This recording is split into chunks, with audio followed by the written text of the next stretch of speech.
स्वागत है आपका। आप देख रहे हैं इंडिया न्यूज हरियाणा। मैं हूं आपके साथ प्रीति सिंह। बुलेटिन की शुरुआत इस वक्त की बड़ी खबर के साथ। सीएम मनोहर लाल युवाओं से करेंगे संवाद। बड़ी खबर आपको बता दें, कोविड-19 चुनौतियों और अवसर विषय पर यह संवाद किया जाएगा। प्रोफेशनल युवाओं से ऑनलाइन संवाद करेंगे सीएम और साथ ही सीएम दोपहर 3 बजे ये बातचीत शुरू करेंगे। तो प्रोफेशनल तरीके से ये संवाद होगा और आपको बता दें कि कोविड-19 को लेकर ये संवाद किया जाएगा। तो सीएम दोपहर 3 बजे ये संवाद करेंगे, बातचीत करेंगे, वीडियो कॉन्फ्रेंसिंग के जरिए ये संवाद किया जाएगा। तो क्या कुछ खास है आज का, आपको बता दें कि सीएम मनोहर लाल युवाओं से करेंगे संवाद। तो सीएम मनोहर लाल युवाओं से दोपहर 3 बजे के करीब ये संवाद करेंगे, जिसमें कोविड-19 को लेकर भी संवाद किया जाएगा कि आखिर कोविड-19 को लेकर कितनी चुनौतियां हैं और कितने अवसर हैं।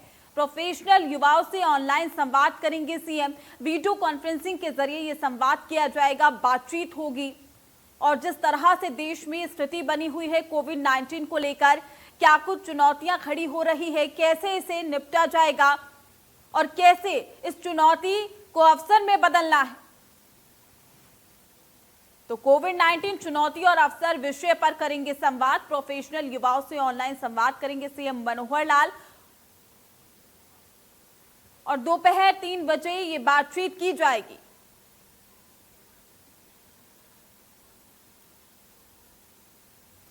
रुक करेंगे बड़ी खबर की ओर। गुरुग्राम में केंद्रीय गृह मंत्री अमित शाह की सीआरपीएफ कैंप में कार्यक्रम में शिरकत भी करेंगे। बड़ी खबर आपको बता रहे हैं, गुरुग्राम में केंद्रीय गृह मंत्री अमित शाह और साथ ही सीआरपीएफ कादरपुर में ये पूरा कार्यक्रम आयोजित किया जाएगा। सुबह 9:30 बजे कार्यक्रम में शिरकत करेंगे। ये जानकारी सामने आ रही है। सीआरपीएफ कादरपुर में इस पूरे कार्यक्रम का आयोजन किया गया है। सुबह के तकरीबन 9:30 बजे का वक्त बताया जा रहा है, जिस वक्त कार्यक्रम में शिरकत करेंगे। गुरुग्राम में गृह मंत्री अमित शाह कार्यक्रम में शिरकत करेंगे, जहां उनका संबोधन भी देखने को मिल सकता है। तो गुरुग्राम में केंद्रीय गृह मंत्री अमित शाह, आपको बता दें कि लगभग 9:30 बजे का जो वक्त है वो बताया जा रहा है।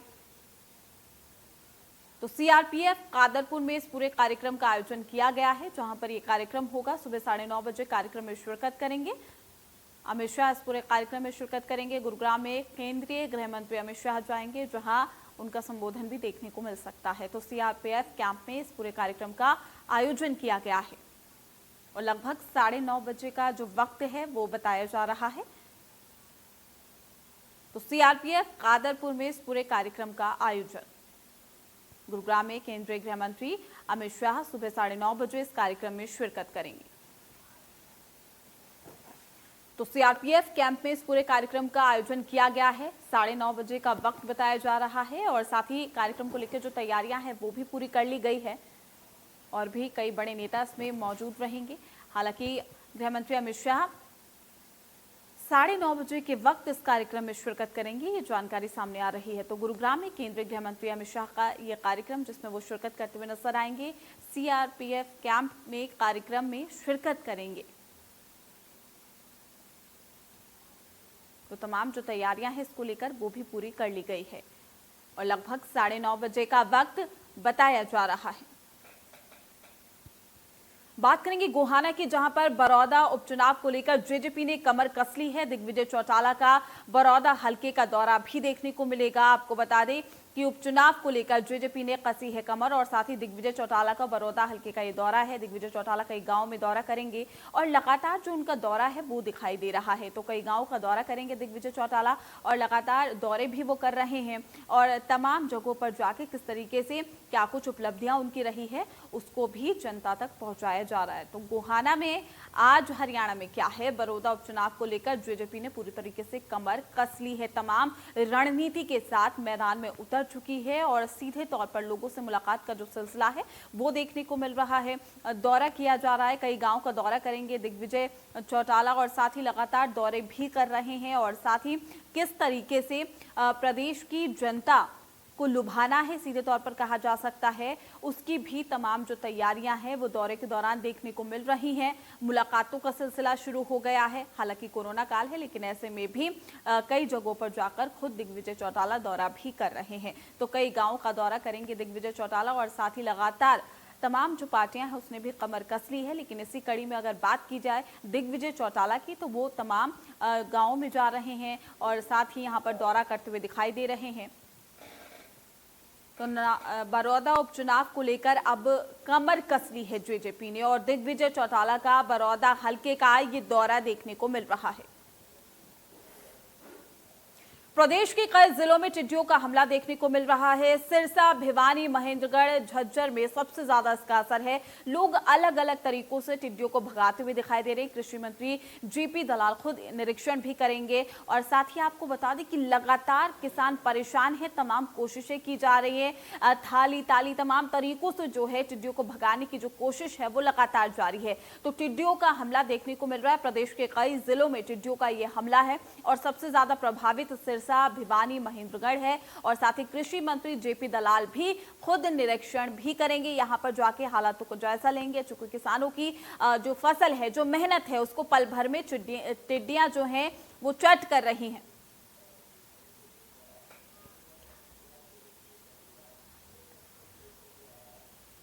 तो प्रदेश के कई जिलों में टिड्डियों का हमला देखने को मिल रहा है।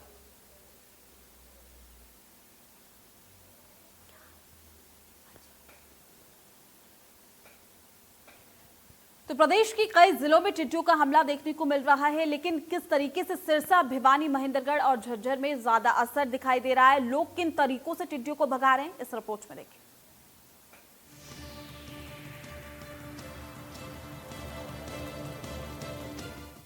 ये दो तस्वीरें प्रदेश के रेवाड़ी और महेंद्रगढ़ जिले की हैं, जहां टिड्डी दल ने एक बार फिर किसानों की परेशानी बढ़ा दी है। राजस्थान से चले टिड्डियों के दल ने महेंद्रगढ़ के पालडी पड़िहारा गांव क्षेत्र में हमला बोला। इस दौरान प्रशासन टिड्डियों से बचाव के लिए मशक्कत करता नजर आया। प्रशासन ने स्प्रे कराया तो वहीं किसान भी थाली बजाकर टिड्डियों को भगाते नजर आए। जेई अनिल यादव के मुताबिक प्रशासन ने 5 फायर ब्रिगेड की गाड़ियों और 30 ट्रैक्टर की मदद से केमिकल का स्प्रे कराया। इस एरिया में, ये बणी में बैठा था, ये 2 गुना 1 किलोमीटर का था और चूंकि ये बैठते टाइम बहुत ही इकट्ठा हो जाता है, एक समूह इनका बन जाता है और इनको ये जो बणी मिली थी इनके लिए बहुत ही सूटेबल एक जगह थी टिड्डियों के बैठने के लिए।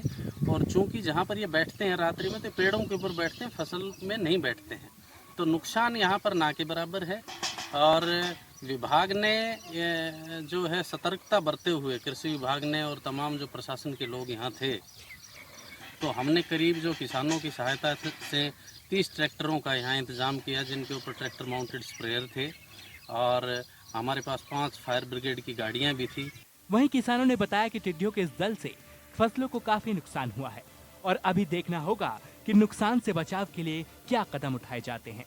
ये सभी सच्चाई है जी, पर नुकसान तो घना नहीं तो 30-35% के लगभग तो हुआ होगा, क्योंकि सुबह के टाइम जो खेत के अंदर बैठी हैं उनसे काफ़ी नुकसान हुआ है। जब अब भी उतनी ही मात्रा बन रही है जितनी कल थी, तो उसी हिसाब से नुकसान तो है, पर वो तो बाद में पता चलेगा जी कितना। अभी तो यहीं पर है, बाहर नहीं गई हुई है। कल शाम की आवड़ी सी, सुबह सी दहाड़ी कतौड़ा बजाए बजाए कन थक लिया, बहुत भारी आ रही सी।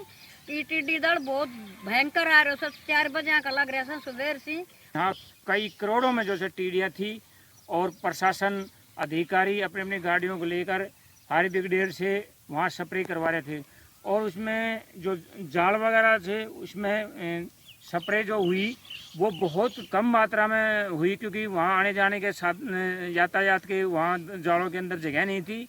और जो स्प्रे थी उसमें एक पेड़ के नीचे तो टिड्डियाँ मरी हुई है, बाकी पेड़ों के नीचे टिड्डियाँ नहीं मरी।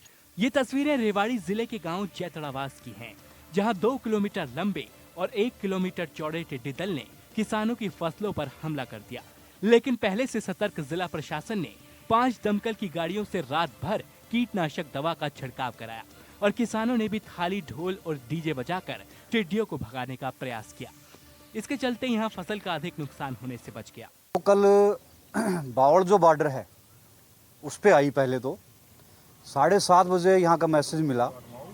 मौके पर फायर स्टेशन से 2 गाड़ियाँ, मैं स्टाफ यहाँ पहुँचे, एसडीएम रेवाड़ी पहुँचे और धीरे धीरे एसडीएम साहब जब आए तो उन्होंने बोला भाई बावड़ का तो राजस्थान जा चुका, आप क्यों ना 3 गाड़ियाँ और मंगवा लें। एसडीएम साहब बावड़ और रेवाड़ी और कोसली मौके पर मौजूद थे और पूरा प्रशासन, एग्रीकल्चर के एसडीओ, एडीओ और पूरा प्रशासन मुस्तैदी के साथ तैयार था। वहीं दूसरी ओर किसानों का कहना है कि दमकल विभाग ने सिर्फ सड़क किनारे खड़े पेड़ों पर ही दवा का छिड़काव किया है। ये अपने खेतों में खुद के खर्चे पर छिड़काव करा रहे हैं। टिड्डी का कोई समाधान नहीं हो रहा है, कोई समाधान नहीं हो रहा है। ये फायर ब्रिगेड भी आई थी, ये बस बार पर वहाँ पर कर के अपना बस काम और चली गई। हमारे यहाँ पर खेतों में हम किसान आदमी खुद अपनी मजदूरी दाढ़ी करते हैं, खुद पैसों से लगा के अपना बंदोबस्त कर रहे हैं और दवाई छिड़क रहे हैं खेतों में। वे कुछ नहीं कर रहे, नहीं तो दवाई दे के गए, नहीं और कुछ, अपने खुद पैसों की दवाई करके अपने जिम्मेवारी से खुद छिड़कवा रहे हैं। खतरा अभी भी बना हुआ है। हवा के रुख के साथ फिर रेवाड़ी में टिड्डी दल प्रवेश कर सकता है, जिसके लिए विभाग पूरी तरह से तैयार है। वहीं इस मामले पर कांग्रेस प्रदेश अध्यक्ष कुमारी सैलजा ने सरकार पर निशाना साधा। सैलजा ने कहा कि सरकार ने टिड्डी दल से किसानों की फसल बचाने का सिर्फ दिखावा किया है। दिनों हमने हरियाणा सरकार को चेताया था कि हरियाणा पर भी देश के दूसरे भागों की तरह टिड्डी दलों का एक बहुत बड़ा हमला होने वाला है और सरकार को इसके पुख्ता इंतजाम करने चाहिए। सरकार ने अपनी ओर से दिखावा ज़रूर किया, दवाई व्यापक रूप से छिड़कवाई गई, लेकिन अब जो पता चला है कि यह दवाई जिसका व्यापक रूप से इस्तेमाल हुआ वो नकली थी, मानकों पर वो सही नहीं उतरी, खरी नहीं उतरी। ये इतना बड़ा घोटाला इस पैमाने पर हुआ है तो हरियाणा के किसानों का जो नुकसान हुआ, एक और उसकी भरपाई हरियाणा सरकार कैसे करेगी, और दूसरी ओर ये एक बहुत बड़ा घोटाला जो हुआ है इसकी कैसे निष्पक्ष जांच हो। ये माननीय मुख्यमंत्री जी को इसके बारे में देखना होगा और ये देखें कि दोषी लोग कौन हैं, उनको क्या दंड मिले। निष्पक्ष जांच होना चाहिए, दूध का दूध पानी का पानी होना चाहिए। सियासत जारी है और साथ ही टिड्डी दल ने एक बार फिर सरकार और जिला प्रशासनों की मुश्किलें बढ़ा दी हैं। अब देखना यह है कि किसानों को नुकसान से बचाने के लिए आगे क्या कदम उठाए जाते हैं। Bureau report, India news, Haryana. तो वाकई टिड्डियों का जो आतंक है वो जारी है और अब इसको लेकर सियासत भी गर्म हो गई है। तमाम आरोप प्रत्यारोप की जो राजनीति है वो देखने को मिल रही है। विपक्ष लगातार राज्य सरकार को घेरती हुई नजर भी आ रही है। तमाम जानकारी के साथ हमारे संवाददाता अमर हमारे साथ लाइव जुड़ चुके हैं। अमर, लगातार हम देख रहे हैं टिड्डियों का जो आतंक है वो जारी है। किसानों की फसलों को काफी ज्यादा नुकसान हो रहा है और वाकई किसान काफी परेशान है। लेकिन इसी कड़ी में अगर हम बात करें कि आरोप और प्रत्यारोप की जो राजनीति है वो भी शुरू कर दी गई है। फिलहाल प्रदेश में टिड्डियों को लेकर क्या कुछ हालात बनते हुए दिखाई दे रहे हैं? देखिए, बिल्कुल अगर बात करूं सिरसा की, तो सिरसा में कल दोपहर को टिड्डी दल ने प्रवेश किया था। जो गांव बॉर्डर पर पड़ता है मलवाणी, उसके यहाँ से प्रवेश करके जो माधव सिंगाना, मल्लेका, करीबन आधा दर्जन से अधिक गांव में टिड्डी ने प्रवेश कर लिया था। उसके बाद लगातार जो स्वास्थ्य, जो कृषि विभाग है, उनके अधिकारी गाँव में पहुंचे, गाँव को, किसानों को जागरूक किया और इसके साथ करीबन रात को जो ऑपरेशन चलाया गया, करीबन 11 बजे रात को, क्योंकि आमतौर पर जो टिड्डियां होती है रात को विश्राम करती है, तो ऐसे में जो ऑपरेशन चलाया गया तो छिड़काव किया जाता है। वो जो फायर ब्रिगेड गाड़ियों की मदद से और जो किसानों को ट्रैक्टर पंप थे उनकी मदद से छिड़काव किया गया।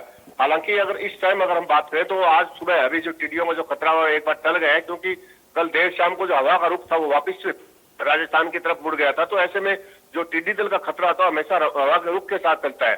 जहां तक प्रशासन की बात करें, हालांकि कुछ किसानों ने जरूर इस तरह की शिकायतें की थी, प्रशासन देर से पहुंचा, छिड़काव नहीं हो पाया। लेकिन प्रशासन का कहना है कि इस तरह का छिड़काव दिन में नहीं किया जाता, केवल जब टिड्डियां विश्राम करती है तो उसमें किया जाता है।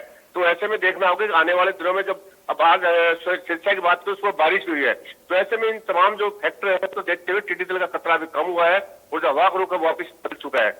लेकिन अभी भी अगर हवा का रुख फिर से बदलता है तो कहीं की खतरा जरूर है। लेकिन जहां तक डीसी का कहना है, प्रशासन का कहना है वो पूरी तरह से तैयार है। उनके पास जो फायर ब्रिगेड की गाड़ियां, रात भी करीबन 1 दर्जन गाड़ियों को वहां लगाया गया था और जो ट्रैक्टर, जो स्प्रे पंप है, किसानों को कहा गया था जिन जिन के पास भी जो स्प्रे पंप है जो ट्रैक्टर के पीछे लगाए जाते हैं उनको पानी भरकर तैयार रखे ताकि रात को छिड़काव करें। तो इस तरह का ऑपरेशन रात को किया गया था। तो अब लगता है कि टिड्डी दल का खतरा एक बार तो टल गया है। जी बिल्कुल, शुक्रिया अमर तमाम जानकारी देने के लिए। तमाम अपडेट्स भी हम आपसे लेते रहेंगे। वही रुक करेंगे बड़ी खबर के थल से। पीटीआई टीचर्स के विरोध प्रदर्शन का 28वां दिन है। सर्व कर्मचारी संघ भी इस दौरान प्रदर्शन कर रहा है, तो सभी विधायकों को ज्ञापन सौंपा जाएगा। पिछले 27 दिनों से प्रदर्शन कर रहे हैं टीचर्स। नौकरी बहाली को लेकर ये प्रदर्शन किया जा रहा है, तो लगातार ये प्रदर्शन किया जा रहा है और ऐसे में कहीं ना कहीं अब प्रदर्शनकारियों को साथ मिलता हुआ भी नजर आ रहा है। आपको बता दें कि सभी विधायकों को अब ज्ञापन भी सौंपा जाएगा, क्योंकि लगातार ये लोग मांग कर रहे हैं। पिछले 27 दिनों से प्रदर्शन कर रहे हैं टीचर्स और और इनका कहना है कि सीधे तौर पर इनकी जो समस्या है, इनकी जो मांग है, उसको नहीं सुना जा रहा है। ऐसे में कोई सुध नहीं ले रहा। लेकिन इसी कड़ी में अगर हम बात करें तो पीटीआई टीचर्स ने प्रदर्शन के दौरान आज उनका जो 28वां दिन है, यहाँ सभी विधायकों को वो ज्ञापन भी सौंपेंगे। सर्व कर्मचारी संघ का भी उनको साथ मिल गया है। सर्व कर्मचारी संघ भी उनका साथ दे रहा है और लगातार ये प्रदर्शन देखने को मिल रहा है। सीधे तौर पर पीटीआई टीचर्स ने ये चेतावनी दे दी है, जब तक उनकी मांगों को नहीं माना जाएगा उनका प्रदर्शन लगातार जारी रहेगा और वो घेराव भी लगातार कर रहे हैं। और इसी कड़ी में अगर हम बात करें तो पीटीआई टीचर्स के विरोध प्रदर्शन का आज 28वां दिन है और साथ ही सभी विधायकों को ज्ञापन भी सौंपा जाएगा। सर्व कर्मचारी संघ भी इस दौरान प्रदर्शन कर रहे हैं। हालांकि इसको लेकर सियासत भी तेज हो गई है। लगातार हम देख रहे हैं कि विपक्ष हमलावर है और साथ ही सीधे तौर पर अगर हम प्रदर्शन की बात करें तो सीएम मनोहर लाल का भी इसको लेकर बयान सामने आया था। चलिए फिलहाल रुकते छोटे से ब्रेक के लिए। ब्रेक के बाद भी खबरों का सिलसिला रहेगा जारी।